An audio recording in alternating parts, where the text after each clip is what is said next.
siz sabr qilib turing. Ko'p vaqt kerak emas. O'sha hamma sizga yomon fikr bildirayotganlarning hammasini fikrini o'zgartiraman. Farhod yomon degan narsani, o'g'lingiz betarbiya degan narsani, yo'q o'g'lingiz yaxshi tarbiya bergan ekansiz. O'g'lingizdan o'rganish kerak ekan ota-onaga bo'lgan mehr-hurmatni. O'zgartiraman deganman. Shu kelishuv bo'lgan. Shundan keyin boshqa tema ochilmagan. Shundan keyin meni qilayotgan ishim, men yaxshi ko'rib qilayotgan ishimga hech qachon aralashmaydi. Sekin-sekin proses boshlanganda karantin payti bildilar.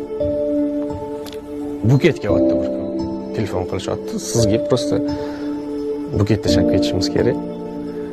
Katta buket, ikkita katta ichida открыткада yozilgan.